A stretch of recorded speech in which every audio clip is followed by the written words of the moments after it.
includes reducing waste, pollution, and greenhouse gas emissions. So when we say sustainable and eco-friendly packaging, these are the packaging that we can use in food production that cannot harm the environment. So the three principles of eco-friendly packaging, first is source reduction, use less material. This means using less packaging overall. So napasabutan na is kanang, for example, sa shampoo.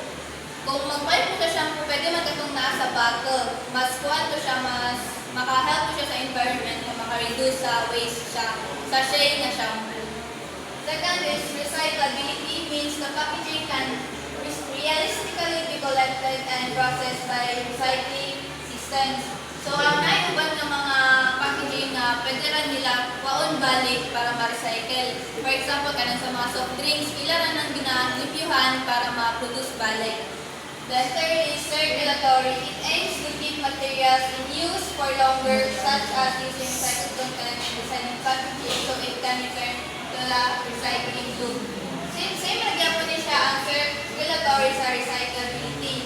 Ang kalainan lang nila is ang design o ang kailangan nga isulod. For example, kanan sa mga Tupperware. Muna siya ang circulatory. Fourth is use of renewable or recycled inputs. Instead of using only new virgin materials, sustainable packaging uses recycled materials, renewable materials. Ang kuan is pwede mo makabuhat o packaging dilit na gamit na katong mga raw materials. For example, kanan sa eco bag. Muna siya ang alternative para sa mga cellulose. And that's for my topic. Next is Kyrie. Lower carbon footprint.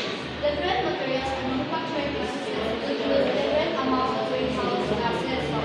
Ang carbon footprint ay basically amount siya sa kanyang greenhouse gases or emission na ma-produce sa packaging.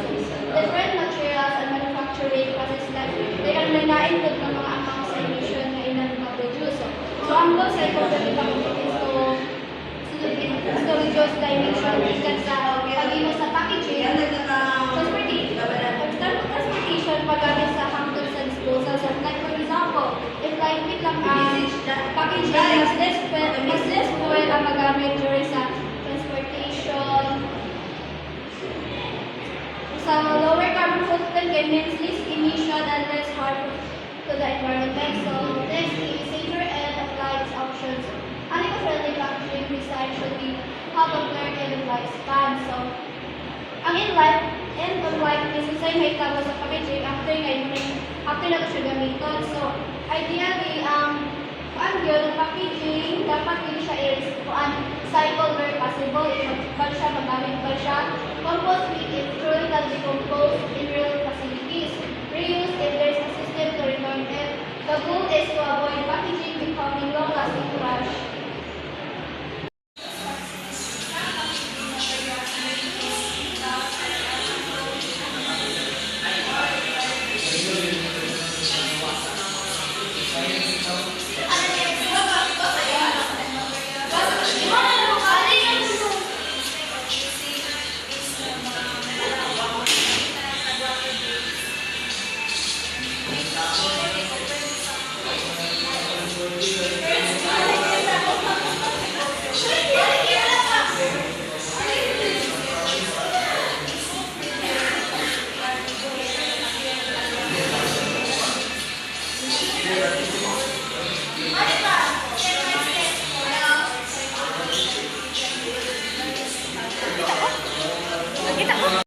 Good morning everyone. So my assigned topic is recycled plastics. Recycled plastics uses post-consumer plastic instead of virgin plastic. This can reduce waste destruction.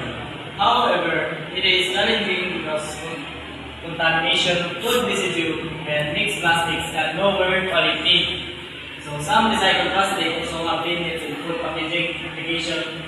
So depending on the safety rules. So recycled plastic, mas ginagamit ako ng karon dapat ang atong barang is kanang mag-focus na bitaw sa consumer, post-consumer kanang mga ginamitan na sa mga tao para ma-reduce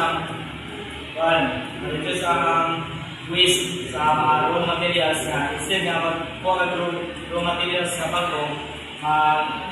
nakakulik na nato sa mga ginamitan na bitaw mga panglabay na instead sa mga ay mga virgin plastic pa. So, in this way, ma-reduce sa itong pollution and makatapang na sa itong environment. So, however, it is challenging because of contamination. So, na yung mga plastic ito, mga makakontaminate nito sa packaging, like sa mga food drops. Naman din yung mga harmful na chemicals and also ng mga plastic na ginabagyan sa mga detergent, may mga oil. So, kailangan din na hinduan din na ang process na hinduan din na siya pag hinduan na nibot bitaw siya. So, mag-mix dito ang plastics. So, it can lower sa quality sa plastic dahil parang may plastic dito mga sachet, so water bottles, mga sachet ginagamit siya sa pagkiko sa mga bangko ito. So, what if combine dito rin mo ang sachet o ikan sa water bottle. So, dahil ang quality nga makahitabo sa plastic na parang packaging na yung dapat mo. So some recycled plastic also have limits in good packaging application depending on the sector. So depending on sa recycled plastic na yung mga limit nito, may mga packaging na plastics na hindi dapat directly na matouch sa food like sa packaging sa soft drinks, dili bitaw din sa mga contaminate sa sulod sa kay depende ako na nahiluan ba siya taron. So next is compostable materials, portion needed, compostable packaging. Design the breakdown under specific condition. Usually industrial composting, but if composting facilities don't exist, then compostable can still help with land. Landfill where it won't break down quickly. So, mga compostable na mga materials is dili dapat na permitted bitaw ma-compose sa yung balay na mga dahon. Dali na bitaw malata ang mga bahan kaskurang. So, that's why sa mga LGU bitaw, LGU i-manage bitaw sa mga basura, ipang-segregate nila mga malata o hindi malata. So, lagi mga facility na mag-compost mga basura. So, if mga facilities bitaw dito na mag-exist, so dito sila mapaikot sa mga landfill. So wala ka ng mga basura pumpers So bio-based non-compostable plastics. Based on plastics are made from plastic plant or like corn and sugar cane, but they might behave like conventional plastic. So ang mga plastic na made from corn or sugarcane, some of them hindi ka siya daling malata. So,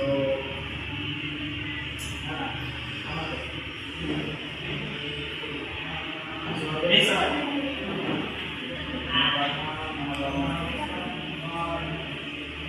so the important point is that if composting value is a Good morning, ma'am. I am Kyrene Emoli, and my topic is reusable packaging system. So, ang reusable packaging system means intended siya nga magamit more than once. So, instead nga, kung hindi mo siya gamiton is, imo siyang ilabay, pwede mo siya ibalik sa company, gayon, muna sa ito ilang laing gamiton. So, for example, is refillable bottles. So, kani siya is kanong mga Coke bitaw or Pepsi nga nasa bottle. Pwede mo siya ay kanang kung imo siyang magpalit ka na